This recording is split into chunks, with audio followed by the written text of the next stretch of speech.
तो देखिए गाइस, तो आगे नेक्स्ट बताते हैं आपको। यहाँ पर फिजिक्स से रिलेटेड है आपका, जो है कि ठोसों में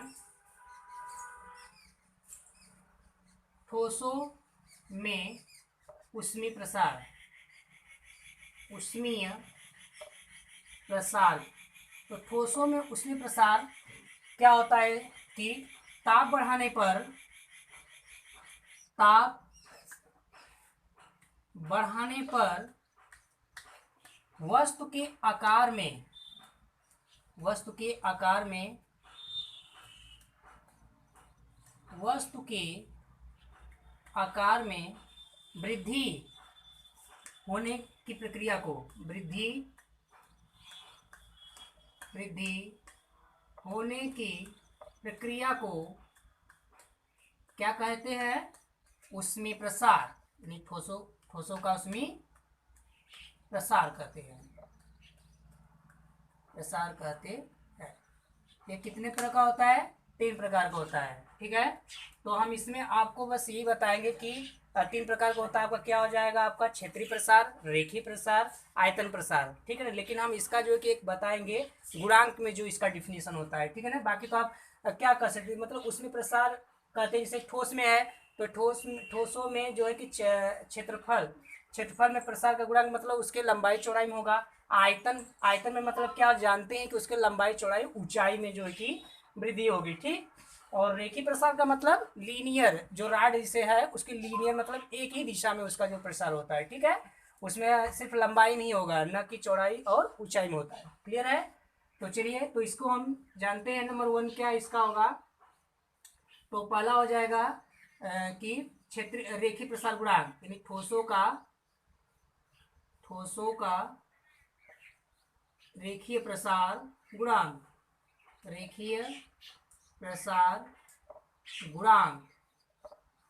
रेखीय प्रसार गुणांक, तो इसको क्या कहेंगे? अल्फा से डिनोट किया जाता है। ठीक है, तो पहले हम इसको लिखते हैं। क्या होता है ठोसों का रेखीय प्रसार गुणांक? ठीक, माना किसी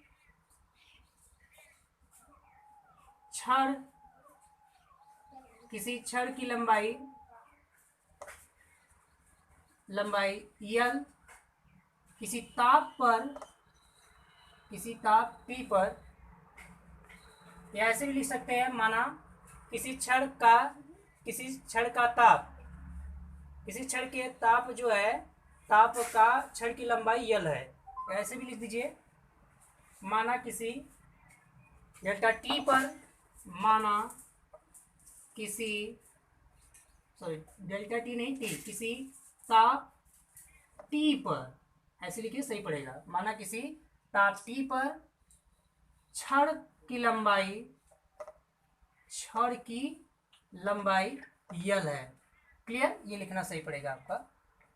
ठीक, तथा ताप में डेल्टा T की वृद्धि करने पर चलो रेखीय प्रसार गुणांक कहते हैं। तो दोस्तों, ये इस तरह से हमने आपको परिभाषा बताया। क्लियर है? जो alpha equal delta L upon L है, ये हमने इसका जो है कि परिभाषा बताया है। क्लियर है? तो पहले हमने आपको समझाया उसके बारे में, फिर हमने देखिए इसका जो है कि फार्मूले से हमने इसका डिफिनेशन लिख दिया। ठीक, अब इसका जो है कि मात्रक क्या होगा? तो दोस्तों जानते हैं कि मात्रक के लिए फार्मूला ही यूज करते हैं ना। तो देखिए फार्मूले में क्या है, यहाँ पर delta L upon L into delta T। तो देखिए ये भी लंबाई ऊपर भी है, ये भी लंबाई वृद्धि, उससे क्या मतलब लंबाई तो है ही है, तो लंबाई वृद्धि हो रही है ना। तो यहाँ पर इसका लिखेंगे, तो इसका मात्रक बताओ। तो ये भी लंबाई, तो लंबाई से कैंसिल हो जाएगा, बचेगा डेल्टा टी है क्या नीचे है, तो इसकी लंबाई क्या प्रति डिग्री सेल्सियस होता है। क्लियर दोस्तों? तो आपको समझ में आया होगा, आई होप आपको ये क्लियर होगा। ठीक, आइए नंबर 2 देखते हैं, इसको इरेज करते हैं। नंबर 2 आपका हो जाएगा ठोसों में, अब क्या हो जाएगा? क्षेत्रीय प्रसार गुणांक। यहाँ नंबर 2 ले लेते हैं।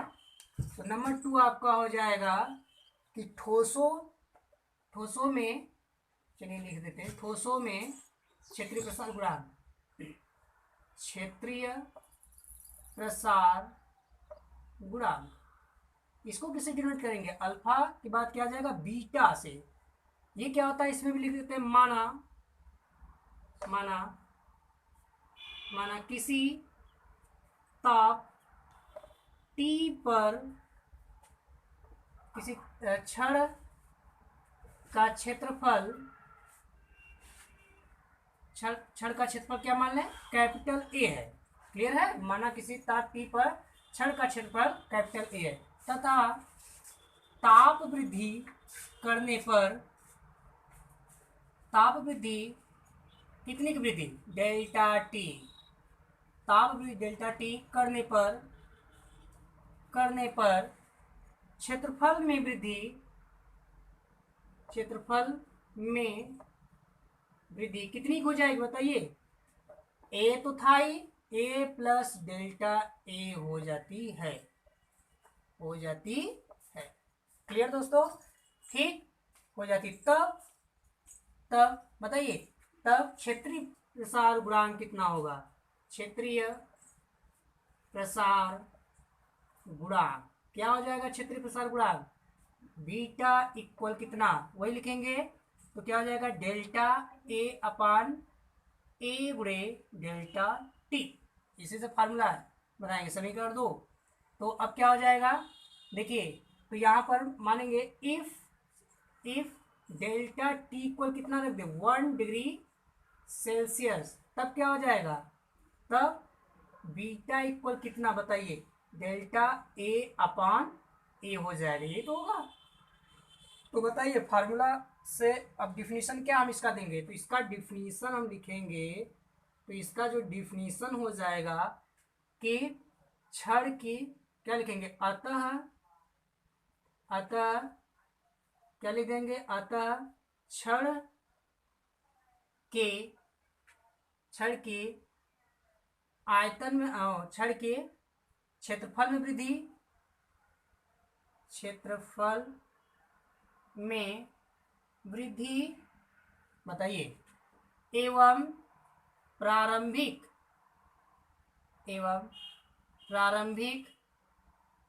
क्षेत्रफल के अनुपात को क्या बोल देते हैं? क्षेत्रीय प्रसार गुणांक कहते हैं। क्लियर दोस्तों? तो इसका भी मात्रक क्या होगा? वही भाई, ये भी क्षेत्रफल है, तो कैंसिल हो जाएगा, तो बचेगा क्या? Delta T. तो इसका मात्रक बताइए, इसका भी मात्रक कितना हो जाएगा? अनुपात यह है, आप देख रहे हैं ना, इसका अनुपात प्रति डिग्री सेल्सियस होता है। क्लियर? चलिए लास्ट देखते हैं। लास्ट आपका क्या है? तो आपका क्या बचा? ठोसों में आयतन प्रसार गुणांक, ठीक है ना? तो आयतन प्रसार गुणांक क्या होता है उसको भी देख लेते हैं। ठीक, तो इरेज करते हैं इसको। ठीक, तो ठोसों में क्या लिखेंगे? आयतन प्रसार गुणांक। देखिए दोस्तों, तो ठोसों में आयतन प्रसार गुणांक। क्लियर? इसको किससे? अल्फा बीटा गामा से डिनोट करते हैं। गामा का संकेत है। क्लियर है? इसमें क्या होगा? तो माना किसी ताप T पर क्षण का आयतन कितना मान लें? आयतन V है, और ताप वृद्धि करने पर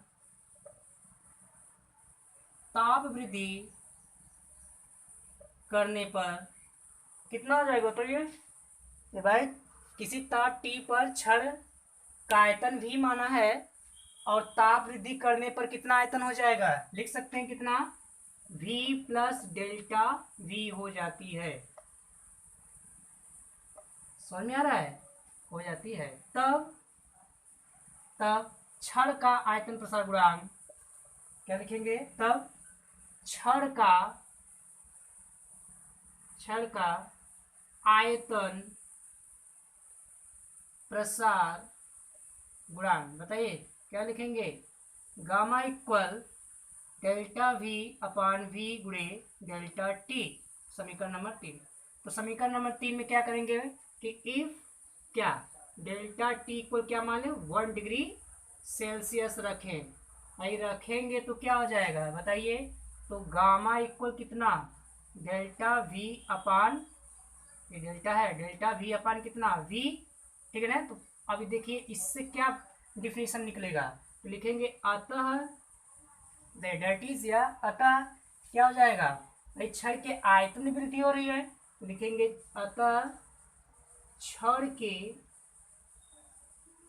आयतन में वृद्धि, क्लियर है, आयतन में, छड़ के आयतन में वृद्धि एवं प्रारंभिक आयतन, क्या लिखेंगे, प्रारंभिक आयतन के अनुपात को क्या कहेंगे, आयतन प्रसार गुणांक, छड़ का या ठोस का आयतन प्रसार गुणांक, ठोस का आयतन प्रसार गुणांक कहते हैं। और इसका भी मात्रक क्या होगा, इसका मात्रक देखिए, इसमें v से v कैंसिल हो जाएगा, समीकरण 3 से देखिए v से v कैंसिल हो जाएगा तो क्या बचेगा वही, तो इसका भी मात्रक, तो इसका मात्रक क्या हो जाएगा, प्रति डिग्री सेल्सियस होता है। तो क्लियर दोस्तों, ये रहा, तो ये रहा हमारा जो है कि ठोसों में उसमें प्रसार क्या होता है। ठीक, तो 3 तरह से हमने आपको बताया। अगर समझ में आया होगा दोस्तों, तो हमारे इस चैनल को जो मेरे नाम से क्रिएट है इंद्रेश प्रजापति, उसको आप लोग अधिक से अधिक जो है कि अपने दोस्तों में जो है कि शेयर कीजिए और लाइक कीजिए, सब्सक्राइब कीजिए। तो ठीक है, तो इस तरह से आज का ये रहा वीडियो जो है कि 7 अगस्त 2020, ठीक है ना। तो इस दिन आपका ये वीडियो बनाया गया है। Okay friend, thank you.